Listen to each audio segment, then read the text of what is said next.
Halo semuanya dan selamat datang. Hari ini kita bakal coba navigasi bareng di dunia keuangan modern yang jujur aja sering banget bikin pusing. Anda pernah nggak sih mikir, kenapa ya nasihat dari orang tua kita dulu, kayak rajin menabung pangkal kaya, sekarang kok rasanya malah bisa bikin kita ketinggalan? Yuk kita bedah mitos-mitos ini sama-sama. Kita mulai dengan kalimat yang cukup menusuk nih. Masa depan Anda akan menjadi lebih miskin karenanya. Ini bukan buat nakut-nakutin ya, tapi ini sinyal penting bahwa cara main di dunia keuangan udah berubah total. Kalau kita terus-terusan pegang aturan lama, wah, itu bisa jadi kesalahan finansial yang ongkosnya mahal banget. Oke, kita masuk bagian pertama, mitos uang lama. Mari kita bongkar satu persatu. Nasehat-nasehat keuangan jadul yang sebetulnya udah nggak relevan lagi di zaman sekarang.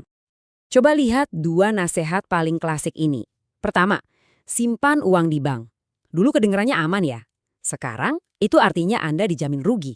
Kenapa? Karena inflasi ngegerogoti nilai uang kita jauh lebih cepat daripada bunga bank yang seuprit itu. Terus yang kedua, beli rumah buat bangun kekayaan. Tunggu dulu. Rumah yang kita tinggali itu sebetulnya liabilitas. Kita terus-terusan keluar duit buat bayar pajak, renovasi, perawatan, bunga KPR, tanpa ngasih pemasukan apa-apa. Jadi, sebenarnya apa sih biang keroknya? Jawabannya itu ada di sesuatu yang namanya ilusi inflasi. Biar gampang kita coba jelaskan pakai analogi yang sederhana banget. Bayangin deh, harga sebuah cangkir itu beberapa lembar uang kertas. Gampang ya? Nah, sekarang bayangin pemerintah nyetak uang kertas itu terus-terusan, tanpa henti. Tiba-tiba, buat beli cangkir yang sama persis, Anda butuh segunung uang kertas. Poin kuncinya di sini, dan ini penting banget. Bukan cangkirnya yang jadi lebih berharga atau lebih mahal, tapi setiap lembar uang kertas Anda nilainya makin ambyar. Nah, itulah inflasi.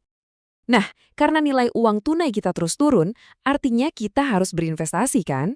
Ada dua jalur utama yang bisa kita pilih. Yuk kita lihat yang pertama dulu, jalan yang lambat dan mantap.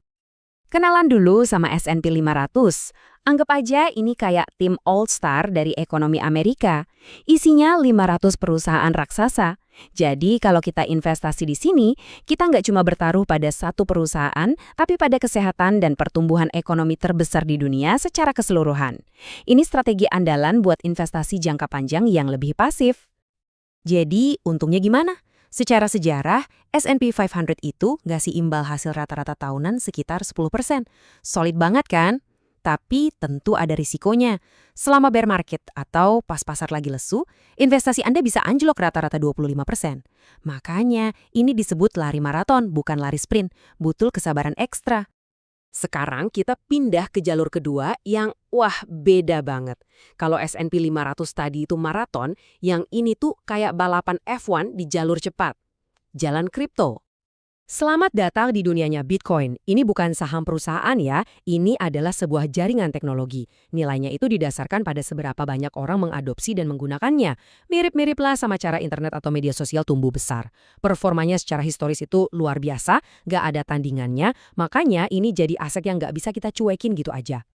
Coba deh lihat perbedaannya. Jomplang banget.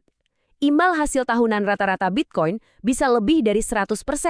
Itu lebih dari 10 kali lipat S&P 500.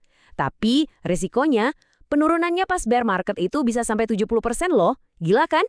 Ini namanya volatilitas tingkat tinggi. Potensi untung super besar, tapi diimbangi dengan resiko rugi yang juga super besar. Mau Anda pilih jalan yang lambat atau jalan yang super cepat, rintangan terbesarnya itu ternyata bukan pasar, bukan fluktuasi harga. Ternyata rintangan terbesar itu seringkali diri kita sendiri yang lagi liatin cermin. Ini fakta yang kedengarannya aneh, tapi beneran loh. Akun investasi dengan kinerja terbaik itu ternyata milik orang yang sudah meninggal. Kok bisa? Jawabannya sederhana banget, karena mereka nggak ngapa-ngapain. Nggak ada tuh yang namanya jual panik pas pasar anjlok. Nggak ada usaha buat nebak-nebak pasar. Mereka cuma diam dan membiarkannya. Ini bukti paling kuat kalau musuh terbesar seorang investor itu ya emosinya sendiri. Coba bayangin. Pas kita lihat portofolio kita minus 25% atau bahkan minus 70%, otak kita langsung teriak, keluar sekarang. Kita jual di harga paling rendah karena takut dan akhirnya mengubah kerugian di atas kertas jadi kerugian beneran. Inilah alasan kenapa akun orang yang sudah meninggal kinerjanya lebih bagus. Mereka nggak bisa bikin keputusan panik. Jadi gimana caranya kita ngalahin insting terburuk kita ini? Jawabannya, pakai sistem. Kenalan sama dollar cost averaging atau DCA. Ini penawarnya. Anda cukup komitmen untuk investasiin jumlah yang sama setiap minggu atau setiap bulan, nggak peduli pasar lagi naik gila atau anjlok parah. Pas harga turun, Anda otomatis beli lebih banyak.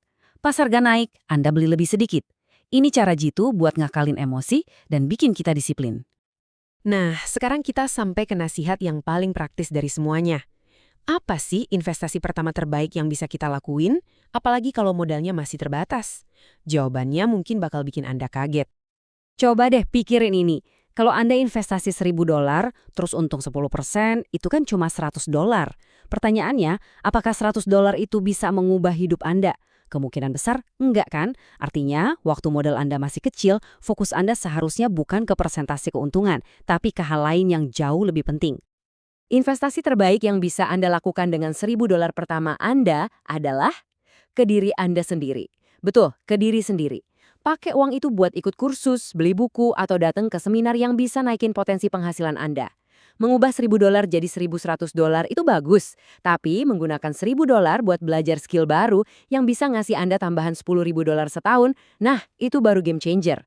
Itulah yang akan jadi fondasi buat semua investasi Anda di masa depan. Jadi, ini dia peta keuangan yang baru. Aturan lama udah nggak berlaku. Sekarang pilihannya antara jalur yang stabil atau yang berkecepatan tinggi. Dan dua-duanya butuh disiplin emosi yang kuat. Dan kalau Anda baru mulai, investasi terbaik adalah pada diri sendiri dulu.